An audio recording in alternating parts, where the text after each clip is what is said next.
You've met a millionaire this year. You just don't know it because the version of a millionaire you're picturing right now is wrong. And that one mistake in your head is probably costing you money every single week because it's changing how you spend, how you compare yourself to other people, and what you think you're even chasing. Picture the millionaire your brain just generated. Go ahead, actually picture them. There's a good chance they're driving something German, wearing something with a visible logo, and standing in front of a house that photographs well. Here's the problem with that picture. It's almost never true, and the data on this is not close. The National Study of Millionaires tracked over 10,000 of them, and the picture that came back looked nothing like the one in your head. 79% inherited nothing. Not a small head start. Nothing. 1 in 3 never earned 6 figures in a single year of their entire working life. And the jobs that produced the most millionaires weren't finance guys or founders. Engineer, accountant, teacher. The person who taught your kid long division is statistically more likely to die a millionaire than most people driving the car you just pictured. And here's the part that should really get your attention if you're sitting somewhere between $55,000 and $130,000 a year. You are exactly the income bracket this applies to. This isn't a story about people who got lucky with a huge salary. The data says the opposite. The gap doesn't open up because someone earned more. It opens up because someone, earning roughly what you're earning right now, made one decision differently starting years earlier than everyone else. So if it's not the salary and it's not the inheritance, what is it? There's one number that answers this better than any other number in personal finance, and almost nobody has ever looked at it on purpose. Vanguard tracks retirement accounts for close to 5 million American workers. The average 401k balance in their most recent report was about $168,000. Sounds decent. Then look at the median, the number sitting at the exact middle of every single one of those workers, not skewed by anyone. The median is $44,000, 4 times smaller than the average. Sit with that gap for a second, because that gap is the entire video. It means a relatively small group of quiet, unremarkable savers pulled the average up so far that it stopped representing anyone. Most people are down near $44,000. A quiet minority is dragging the average into 6 figures. And the wild part? Nobody can tell which group someone belongs to by looking at them. The $44,000 person and the $168,000 plus person are shopping at the same grocery store, driving comparable cars, wearing the same brand of jeans. The gap is invisible because it was never designed to be seen. It happens in an account nobody photographs. If you've ever opened your banking app, seen a number that's technically fine, and still felt that small drop in your stomach, that's not you being bad with money. That's you sensing the gap without being able to name it. You've done the things you were told to do. You have a job, you're not missing payments, and it still doesn't feel like enough because fine and compounding are not the same thing, and nobody ever told you which one you were actually building. Now here's where it stops being abstract, because the mechanism behind that gap has a name, and it's not discipline, it's automation. The $168,000 group isn't more disciplined than you on a Tuesday night when they're tired and a little stressed. They just never have to be, because the decision was made once, months or years ago, and it now happens without them. The transfer moves before the paycheck ever really lands in their head as spendable money. The $44,000 group is making the decision fresh, from scratch, every single payday, competing against rent, against a bad week, against a friend's birthday dinner. And discipline loses to a bad week 9 times out of 10. It was never a willpower gap. It was a default settings gap. But automation alone doesn't fully explain it either, because plenty of people who get a raise also increase that transfer for about a month. Then the apartment gets a little nicer. The car gets upgraded. Dinner out becomes twice a week instead of once. The raise vanishes into the version of you that just got it, and the transfer stays exactly where it was 3 years ago. The $168,000 group isn't just automating. They're automating and then refusing to let their spending catch up to their income at the same speed. That second part is the one nobody puts on a poster, because it's the part that actually requires something from you every single time good news arrives.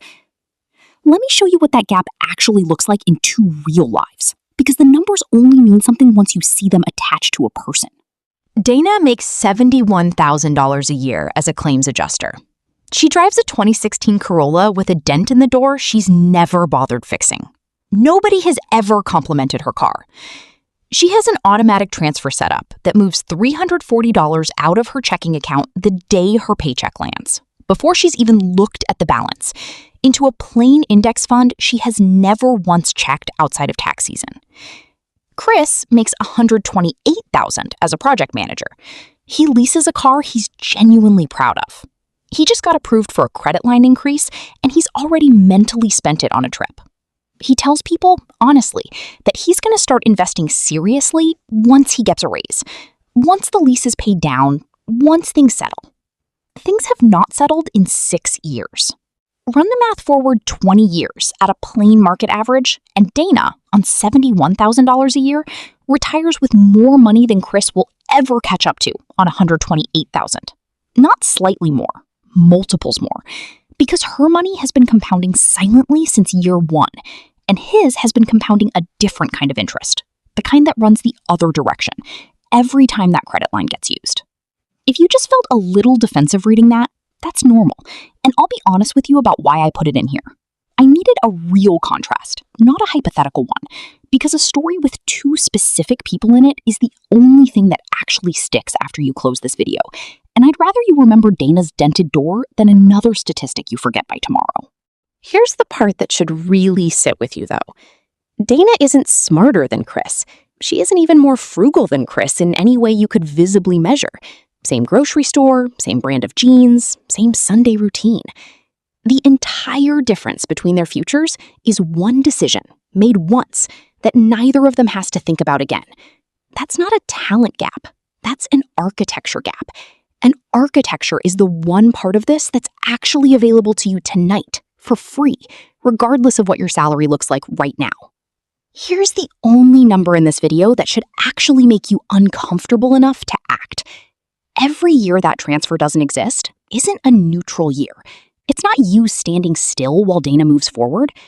At a normal market average, a single missed year in your 20s or early 30s costs you more at retirement than a missed year in your 40s, because that money never gets the decades to compound.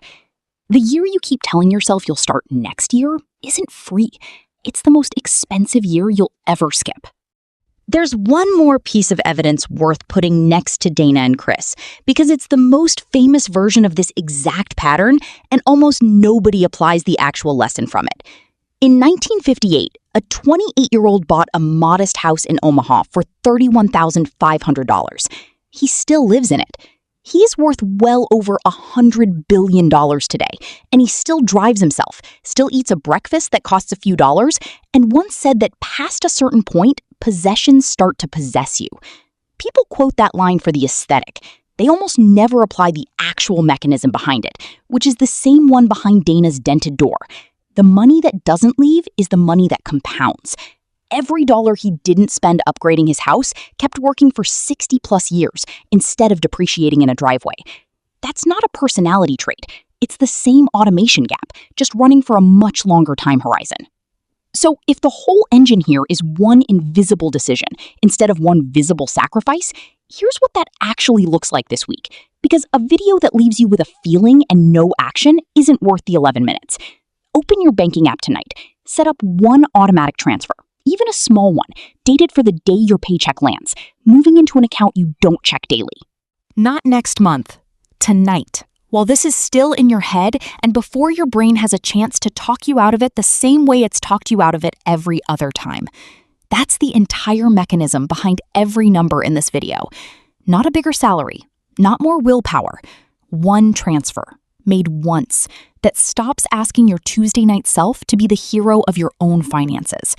Which brings it back to the millionaire you pictured at the start of this video. The German car, the visible logo, the house that photographs well. Forget them. The actual one drove past you in a Corolla with a dented door this morning, and you didn't notice, because that was always the point. Real wealth was never invisible by accident. It's invisible on purpose. And now you know exactly where to look. I make these because I genuinely can't let a bad money take go unchallenged in a comment section without writing 11 paragraphs about it. So subscribing just saves both of us some time until the next one. The video on your screen right now might be more helpful for you, so click and watch.